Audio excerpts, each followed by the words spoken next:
আসসালামু আলাইকুম দর্শক, আবারও চলে এলাম নতুন আরেকটু রেসিপি নিয়ে। এখন ভরপুর কাঁঠালের সিজন, আর বেশিরভাগই দেখা যায় কাঁঠাল কিনলে কাঁঠালের ভেতরে রোয়াগুলো একদমই নরম কেতকেতা হয়। বেশিরভাগ মানুষই আছে ওই কাঁঠালগুলো খেতে পছন্দ করেন না। তারা চাইলে কাঁঠালের রস বের করে এইভাবে তেলের পিঠা বানিয়ে খেয়ে দেখবেন, অমৃত এত মজার হয় এই কাঁঠালের পিঠাটা। আর এই পিঠাটা আপনারা একদিন বানিয়ে ৩-৪ দিন খেতে পারবেন, একদম নরম তুলতুলে থাকবে। তাহলে চলুন মূল রেসিপিতে চলে যাই। রেসিপিটি তৈরি করার জন্য এখানে আমি কাঁঠাল নিয়েছি, আর দেখতেই পাচ্ছেন কাঁঠালের রোয়াগুলো কতটা নরম। আর এই নরম রোয়া দিয়েই কিন্তু পিঠা সুন্দর হয়।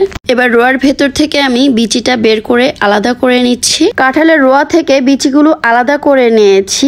এইবার চেলে কাঁঠালের রসটা বের করে নিব। আমার ভিউয়ারদের কাছে একটি রিকোয়েস্ট থাকবে, ভিডিওটা পুরোটা দেখবেন, যদি ভালো লাগে তাহলে অবশ্যই একটা লাইক দিয়ে দিবেন। কাঁঠালের রসটা বের করে নিয়েছি, এবার এই আঁশগুলো ফেলে দিব। দেখতেই পাচ্ছেন কাঁঠালের রসটা বের করে নিয়েছি। এখানে 2 কাপের মতো কাঁঠালের রস আছে, আর রসটা কিন্তু খুবই ঘন। আমার বাটিটা ছোট হয়ে গেছে, আমি বড় একটা বাটি নিচ্ছি, সেই বাটিতে কাঁঠালের রসটা ঢেলে দিচ্ছি। এবার এই কাঁঠালের রসের ভেতরে দিয়ে দিচ্ছি 1/2 কাপেরও কম চিনি, আর যেহেতু কাঁঠালটা মিষ্টি তাই অল্প করে চিনি দিয়েছি। দিয়ে দিয়েছি 1/2 চা চামচ লবণ, আর দিয়ে দিয়েছি 1/2 চা চামচ বেকিং পাউডার। লবণ আর চিনিটা অবশ্যই আপনারা স্বাদ মতো দিয়ে দিবেন। এবার রসের সাথে সবগুলো উপকরণ একসাথে মিশিয়ে নিচ্ছি। এমনভাবে মেশাতে হবে যাতে করে চিনিটা সম্পূর্ণ গলে যায়। প্রায় 5 মিনিট নাড়াচাড়া করার পর দেখতেই পাচ্ছেন চিনিটা কিন্তু সম্পূর্ণ গলে গেছে। এবার এর ভেতরে দিয়ে দিচ্ছি চালের গুঁড়া। এখানে আমি 1/2 কেজি শুকনো আতপ চালের গুঁড়াটা নিয়েছি। আপনারা ভেজা আতপ চালের গুঁড়াও নিতে পারেন, কোনো সমস্যা নেই। তবে চালের গুঁড়াটা যদি ফ্রিজে থাকে তবে আধা ঘন্টা আগে বের করে নিবেন। এবার চালের গুঁড়াটাকে রসের সাথে ভালোভাবে মিশিয়ে নিচ্ছি। এই মেশানোর কাজটা একটু সময় নিয়ে করবেন, তাহলে ব্যাটারটা খুবই মসৃণ হবে আর পিঠাগুলো ফুলকো ফুলকো হবে। খেয়াল রাখতে হবে ব্যাটারের ভেতরে যেন কোনো রকমের দানা দানা ভাব না থাকে। 5 থেকে 7 মিনিট ধরে ব্যাটারটাকে ভালোভাবে ফেটিয়ে নিয়েছি। এই পিঠার ব্যাটারটা বেশি পাতলাও হবে না, আবার অতিরিক্ত ঘন হবে না, ঠিক এরকম রাখতে হবে। আমার ব্যাটারটা রেডি হয়ে গেছে, এবার পিঠা বানাতে চলে যাচ্ছি। কড়াইতে তেল দিয়ে মোটামুটি গরম করে নিয়েছি। এবার এর ভেতরে পিঠার ব্যাটারটা দিয়ে দিব। ধোয়া ওঠা গরম তেলে পিঠাটা দিবেন না। যখন দেখবেন যে তেলের ভিতরে ধোয়া উঠে গেছে ওই পর্যায়ে চুলার আঁচটা কমিয়ে দিয়ে তেলটাকে ঠান্ডা করে তারপর পিঠাটা দিয়ে দিবেন। আর এই সময় চুলার আঁচটাকে মিডিয়াম টু লো এর মাঝামাঝি রাখতে হবে।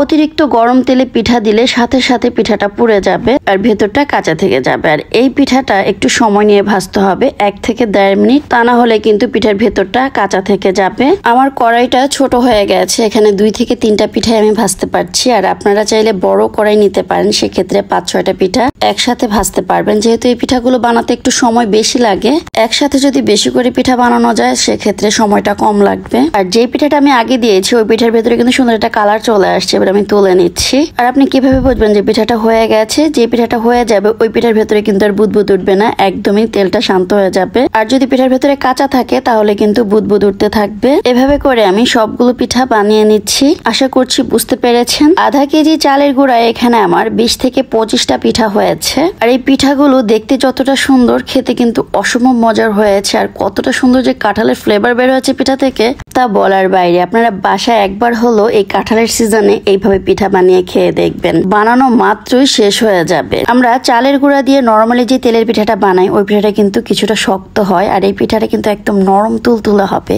দেখতেই পাচ্ছেন ভেতরটা কতটা নরম। এই পিঠাটা আপনারা একবার বানিয়ে 3-4 দিন অনায়াসে খেতে পারবেন, এরকম নরমই থাকবে। আশা করছি ভিডিওটি আপনাদের ভালো লেগেছে। ভালো লেগে থাকলে অবশ্যই একটা লাইক দিয়ে দিবেন, কারণ আপনাদের একটা লাইক আমাকে অনেক অনুপ্রাণিত করে। আজ এ পর্যন্তই, আবারও চলে আসবো নতুন কোনো রেসিপি নিয়ে। সে পর্যন্ত সবাই ভালো থাকবেন, সুস্থ থাকবেন। আল্লাহ হাফিজ।